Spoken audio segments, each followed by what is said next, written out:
Paul Kraft, come on up here. Paul is going to lead our research presentation. Everyone knows Paul. He has done more work than anyone else on the board. We have a hard-working board, but we are where we are with this research because of him. Give him a big applause.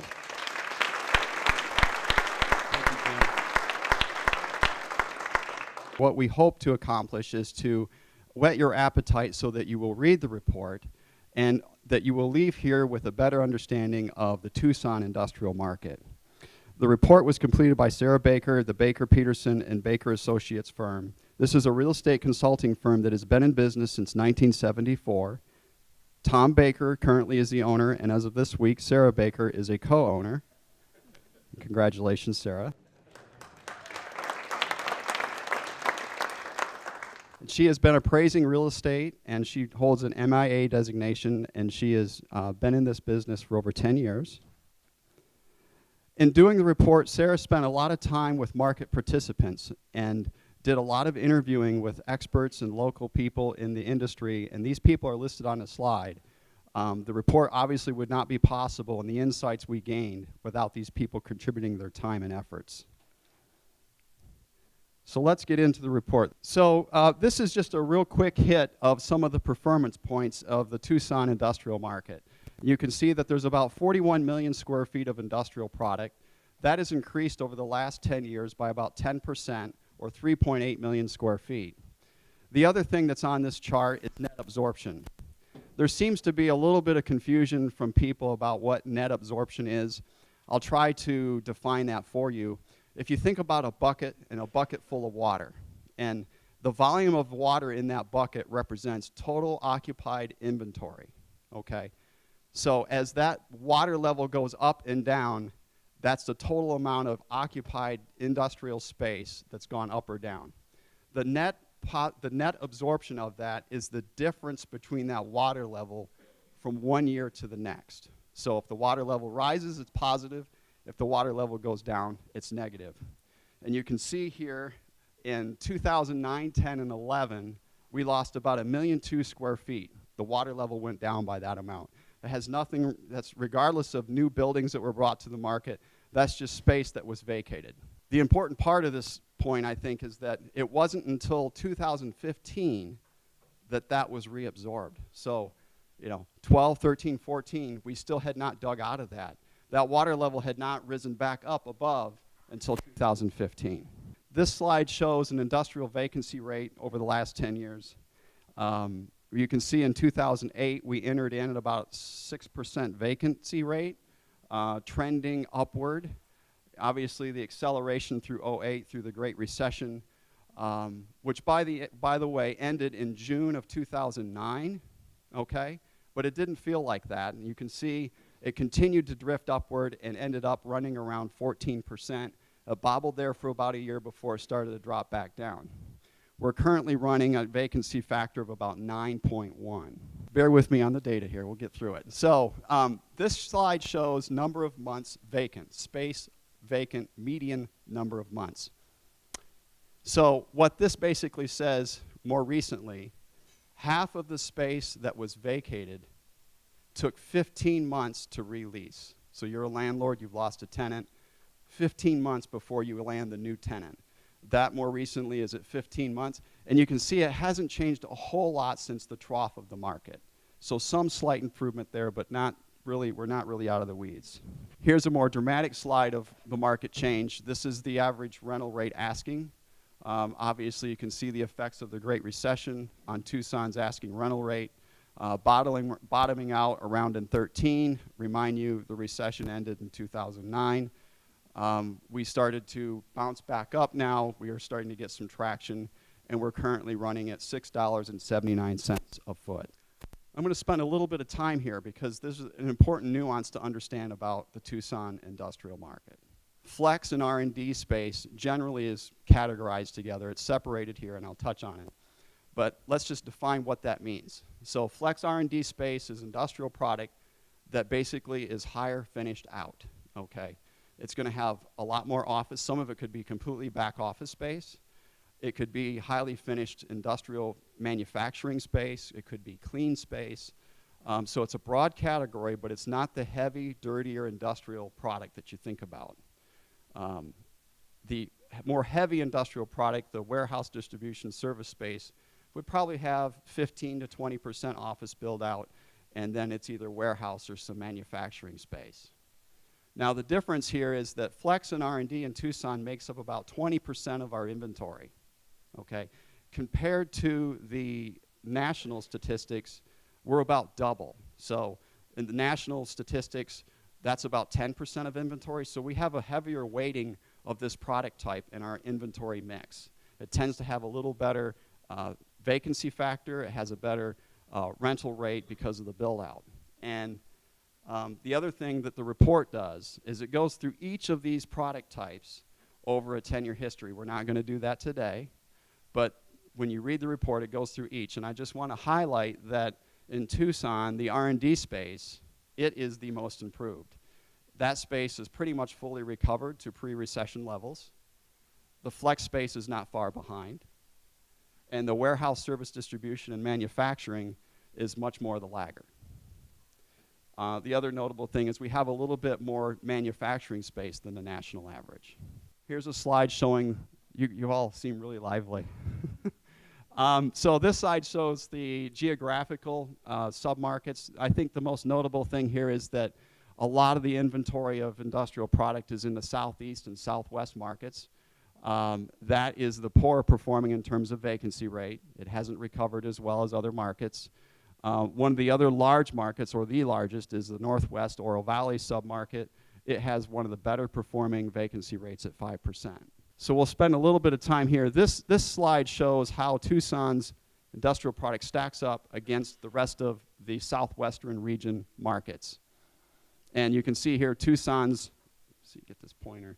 Right here's the Tucson vacancy rate of 9.1 compared to the industry average, the US, of 6.4.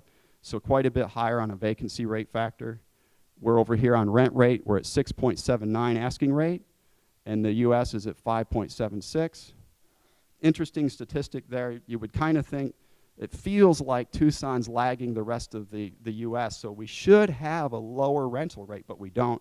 And there's a couple reasons. One I mentioned is the product mix that we have in our inventory, the Flex R&D piece. And the other thing is that the average size building in Tucson is 16,400 square feet. That compares to the national average size of 34,000. So we're about half the size of the national. Those big buildings, these million square foot buildings, they're built very cheap and they rent really cheap and they weight down the statistics. Other interesting little note here is we're a little bit better on vacancy than Phoenix, and we're just slightly better on rental rate. One of the things that surprised me is Reno Sparks.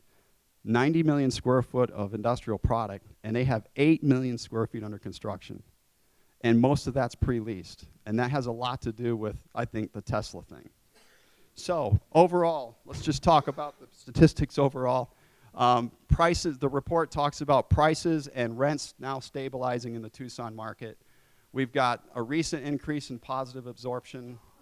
Remains an overhang of supply yet to be absorbed in our market, it's particular in the warehouse distribution space. Vacancy continues to decline. There's a few properties that have experienced rent growth and absorption, but most properties are still bumping along the bottom. And now let's talk about construction. And we're going to take a decade view of construction. And when you think about the decades, you can't help but think about the big 80s. Is that you, Paul? I wish. So the big 80s, known for its big hair, also known for a lot of building. So this slide shows a decade view. It shows the number of buildings constructed in each decade. It also shows the square footage that was produced to the product. This is just Tucson. And something to note here is that, you know, a lot of things that were built between the 70s and before was much more geared towards manufacturing. This was much more a manufacturing society. And so what was built was very different than what's being built today in industrial space. Most of what was built in Tucson between 1970 and 1989, over half of our product was built then. And what kind of happened was there was a change in what kind of product was built. You had just-in-time delivery, starting to take inventory out of the manufacturing space and putting it in warehouses. And that really boomed in the 80s, as well as the S&L and Easy Money that was out. So we had a lot of product built then. And you know, in the report, there's a lot of conversation about the functional obsolescence of the Tucson inventory. There's a lot of old product, and it has a profound impact on our performance. Rob Glazier, are you here? Oh yeah, Rob. So Rob, he sent me a slide yesterday of a new listing that he has, and he's very excited, and he wanted to know if the Clover Company was interested in buying it.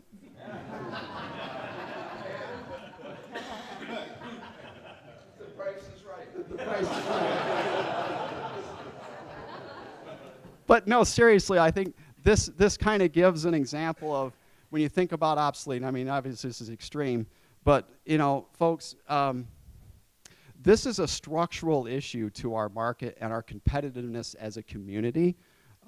As I read the report, I consider myself not an expert but a student, and I love to learn this stuff.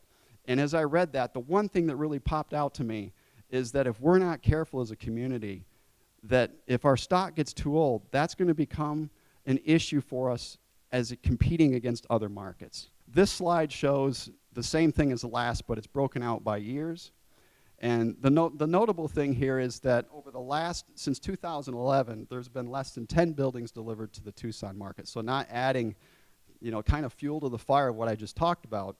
Last year, 2015, there was only 260,000 square feet delivered. Now, how does that compare to the national statistics? So last year, national statistics was 1.5% of inventory. If we applied that to our inventory level, we should have built about 650,000 square feet. So we're kind of falling behind other markets that are building new product. We're not building the new product. So also the national statistics of what's built, 51% of that is spec space. So it kind of begs the question, should we build spec buildings? And the last guys that did that, let's talk about what they did. Rockefeller in 2009, impeccable timing. They built 113,000 square foot Class A distribution space off Lisa Frank Drive in the southwest area near the airport. Decent location, good location. Large amount of vacant space in that building remained until 2015. Their asking rents were 55 cents a foot, basically average rental rates today. The other group that delivered product was in 2008 and 9, again, impeccable timing.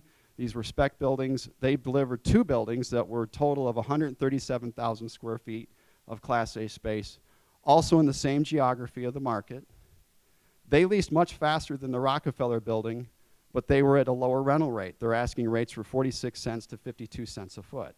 So the report also talks about, does an analysis of spec construction, and it basically takes an approach to say, let's assume a 100,000 square foot building today, and let's assume the cost, they found the cost approximate to build that at 90 bucks a foot, developed how much land would be needed using a land to building ratio, added the land cost, and come up with a total cost to build a building today of about 10,250,000 square feet.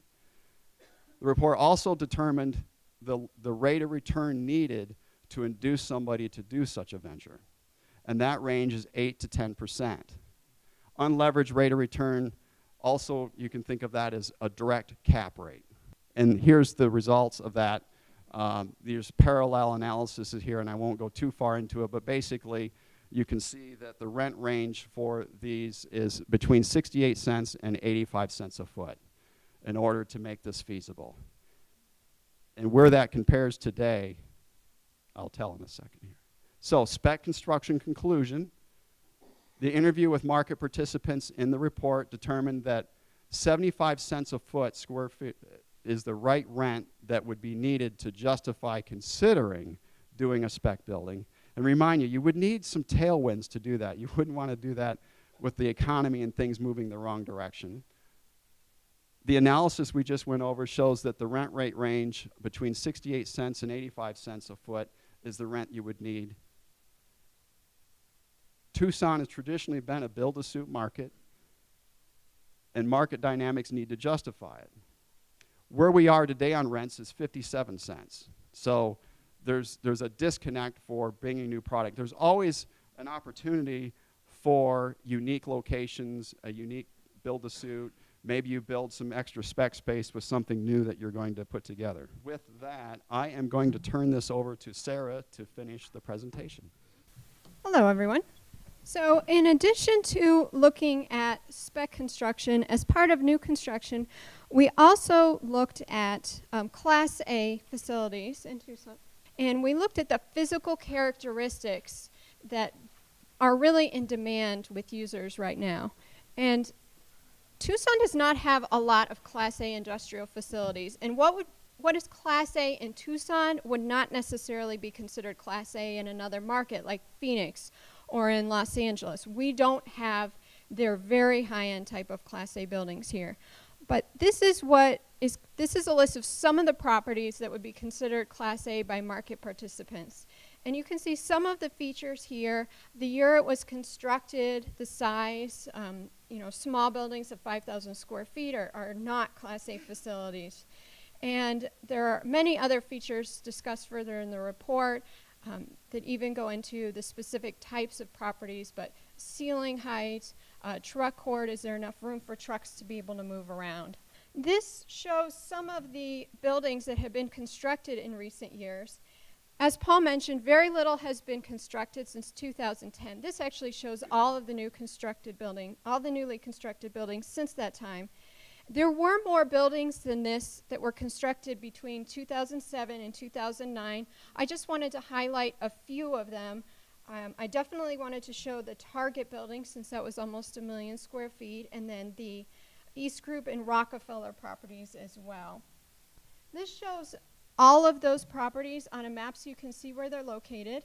There were a few smaller buildings constructed in the core area of Tucson, but overall very little was constructed in the core. Most of the properties were constructed along I-10, over by the airport, with a few up on the northwest side and in Oro Valley. We've covered pretty well the industrial building sector, so now we're going to talk about industrial land. This is some of the criteria that users look for when they're going out and they're looking for a site. The size, the infrastructure, utilities and roadways, those are all important features. The report also did an analysis on land absorption. So from the 1950s to the 1990s, industrial properties were typically built on smaller lots. And the building coverage ratio, it ranged, but it was generally about 25%. Starting in the 2000s, the coverage ratio dropped down to closer to 20%. And this was due to several factors, such as larger trucks that required more room for the trucks to be able to get around and maneuver, and changes in parking requirements and open space requirements. All of that meant that new buildings had more land. So Paul already showed the slide that discussed each decade the amount of building space that was constructed.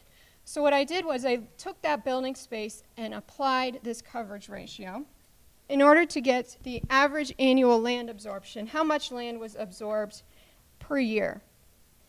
And you can see that in the 1980s, which is the year when most construction was happening, this was a time in which the most land was being absorbed. And it was almost 120 acres per year over the course of that decade. There was a drop in the 1990s because the amount of new construction went down. In the 2000s, it went back up. More land was being absorbed, closer to 90 acres.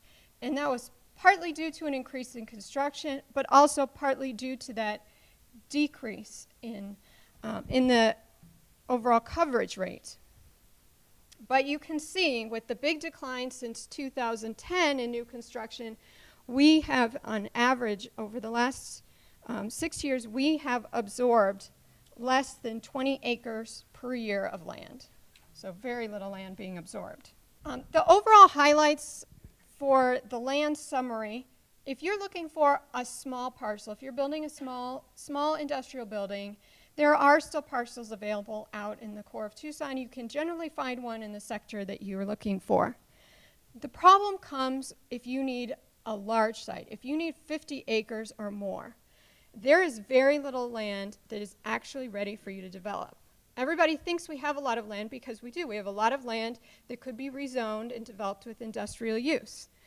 The problem is that that land is not shovel ready. Century Park is really the only area in Tucson that has a significant amount of large shovel ready sites. The rest of the land, it may need roadway improvement access. Utilities, that is a very big issue, not having public water and sewer. And it can take up to 2 years to get a parcel ready. So when somebody like Home Goods, when a big user comes in and they are ready to develop, and they say here that it will take them 2 years to get the site ready, they're gone. They are not willing to wait 2 years. They need a shovel-ready site ready for immediate development. And we just do not have enough of that product on the market. And it is really going to require us to do what many other communities are doing, which is to go out and make the land ready now so that when people come in, they have options. Century Park is great, but they need more options than that. This is a map that shows many of the parcels in Tucson where the over 50-acre parcels of land are available. You can see that there's quite a bit up in Marana. There's quite a bit between I-10 and I-19, and then up along Interstate 10. But again, the majority of this land is just not ready for development. There are a few areas that I want to talk about a little bit in depth. This is the Aerospace Defense Research and Business Park, and this is located just south of the airport. You can kind of see it up at the top of the map. And this is one area where Pima County is actually doing what I said, where they are going out and they're getting the land ready.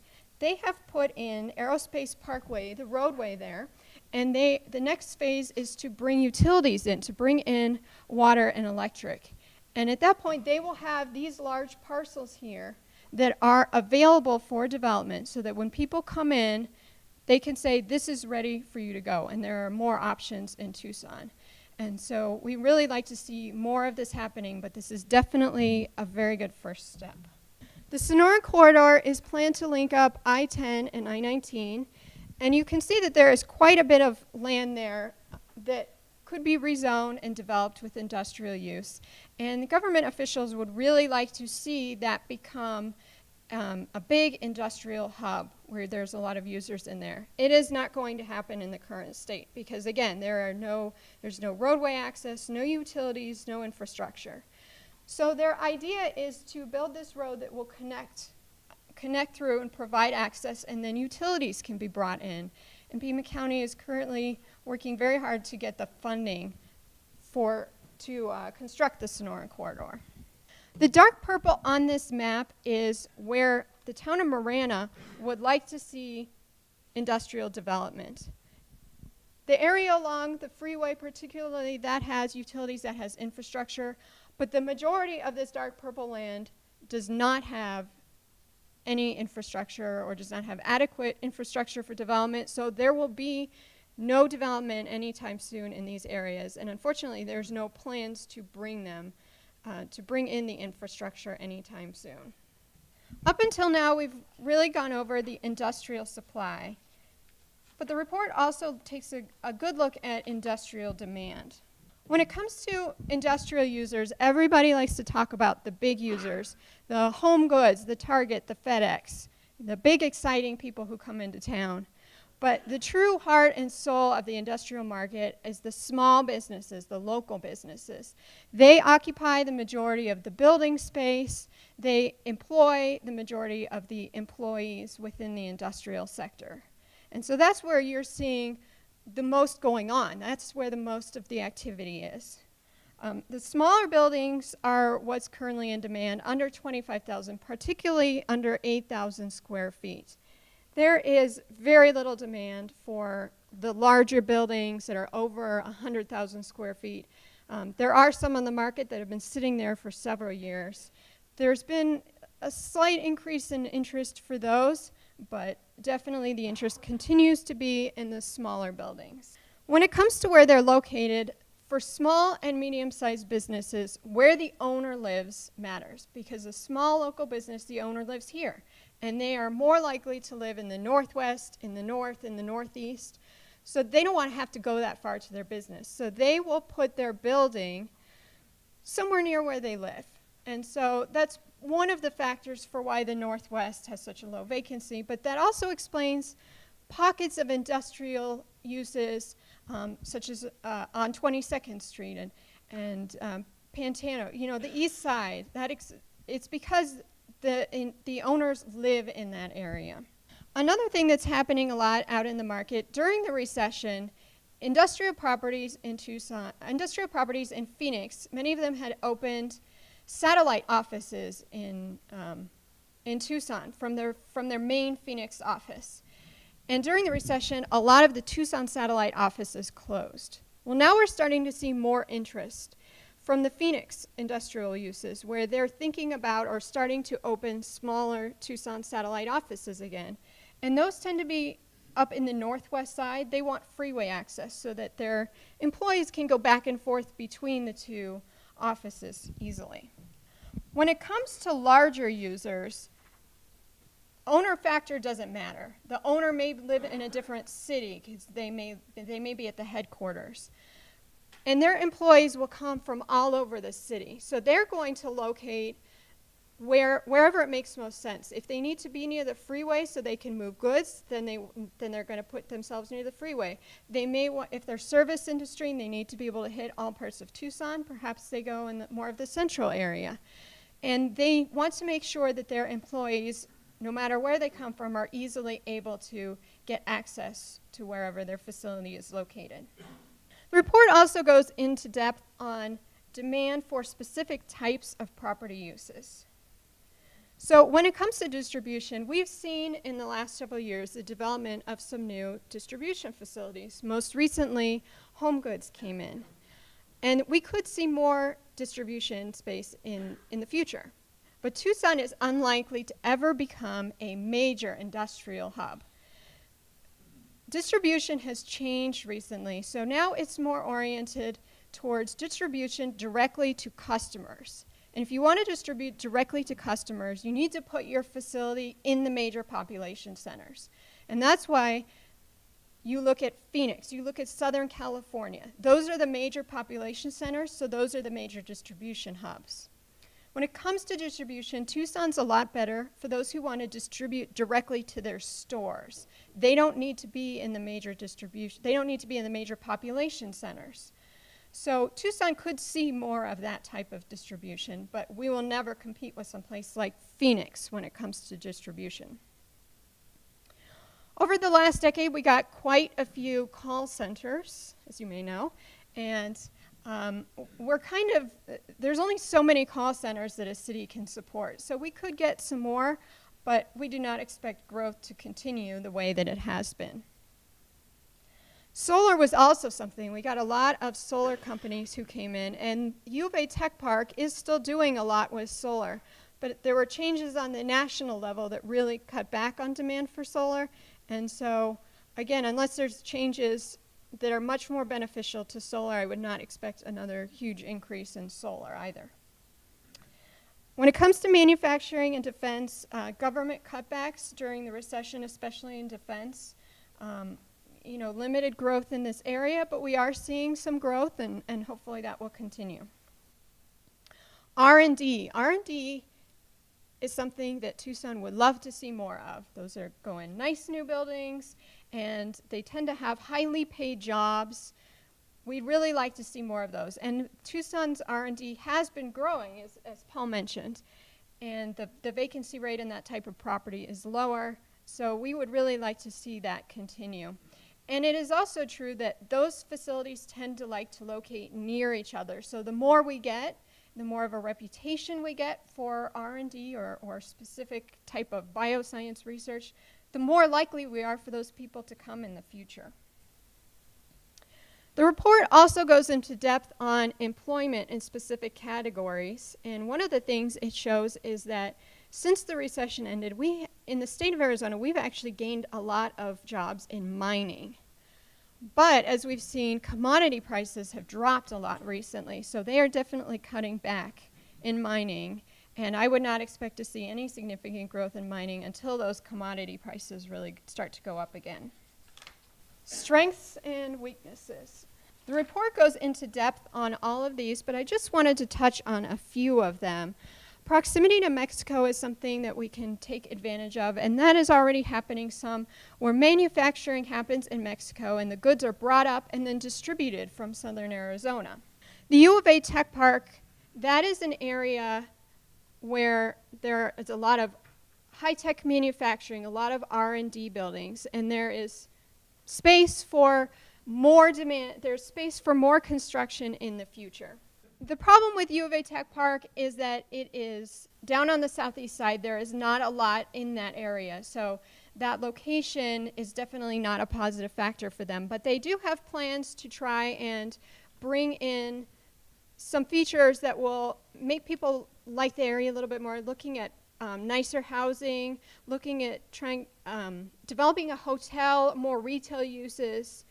And what they have there is they have a lot of amenities that they offer to the employees there. A lot of the employees are younger employees in these high-tech facilities, and they offer walking paths and just a lot of positive amenities that people are really looking for. Another area is Century Park, Port of Tucson, and the rail service that they offer. As I mentioned, Century Park does have a lot of shovel-ready land, and they offer quite a bit of rail service, and that's something that we can really build upon for users who need rail service or intermodal transportation for their freight. And so they are definitely working on plans to bring in more users who need that kind of work, who need that kind of space in the rail service, and who are looking for an inland port. They have an inland port there, which can offer a lot of benefit too. And one thing that was mentioned a lot by users, when people come to Tucson, site selectors or potential users, and they're looking around, they talk a lot about the lifestyle of Tucson. And what they mean is there's a warm, friendly, welcoming environment in Tucson. And it's not like a closed-off big city. And there's a lot of hiking and biking opportunities. Now with the growth of downtown, there's a lot of things for the younger workers to do downtown. It's become more vibrant. So people mention that as a positive aspect, something that draws them into Tucson. And so that's definitely something that we want to continue to grow. Of course, there are always areas where we have opportunities for growth. Tucson International Airport is actually doing a lot of work to enhance their facilities, which is great. But there continues to be an issue with a lack of nonstop flights, particularly if there's headquarters somewhere else and they want their executives to be able to fly into a facility here. If they can't get nonstop flights, that can be a real barrier. And there are projects that are going on to try and develop new nonstop flights. The airport and the business community are working on this, so hopefully they will be successful. But until they're really able to bring in more of these nonstop flights, that will continue to be an issue. Infrastructure, again, and that includes not only the lack of infrastructure, but the condition of the existing infrastructure. When people are driven around town, they are not very thrilled with the condition of our roads. And we all know that since we drive on them every day. And as Paul mentioned, we have a lot of functionally obsolete buildings. Again, when people come in and they're driving around, you can see them. And that just does not give a good visual picture of Tucson. Education and labor force. Tucson has a lot of low-wage employees, which is great if that's the kind of job that you are looking for and the kind of employee that you need. But if you need somebody highly skilled, if you need a highly educated worker, or if you need somebody skilled in specific types of manufacturing, you're going to have a hard time finding the workers that you want. You may have to bring them in, and people may not want to do that. There are efforts to train people in certain manufacturing skills, which is great, and hopefully those will succeed, and we can continue to build upon those. But it is an issue. And when it comes to education, executives know that they can send their kids to BASIS or they can send their kids to UHS, but overall, our education system is not providing employees with the skills that employers need. And the overall Tucson economy, it continues to improve, but it is improving much more slowly than Phoenix or compared to the national average, and that continues to hold us back. And finally is the lack of marketing of Tucson. When somebody's considered locating in Tucson and they come to Tucson, Sun Corridor and the local government officials are great at working with them and marketing Tucson and sharing all the great things about Tucson with them. But what we're not so great at is going out to other communities, other parts of the country, other countries, and marketing ourselves to people who may not know about us and may not consider us. Many of our competitive cities actually do that. They actually have staff or companies who specifically go out and market. And U of A Tech Park actually does this for themselves. They go to other countries and market themselves. But we just are going to have a hard time competing with the cities who are more proactive. And so the funding isn't there, but it would be great if somehow we could find the funding to be able to take a more proactive part in our, more active approach in marketing ourselves. So I would say overall, when I talked to market participants, they were cautiously optimistic about the industrial market. And some were a little more cautious than optimistic, but overall people were optimistic, saying we're headed in the right direction.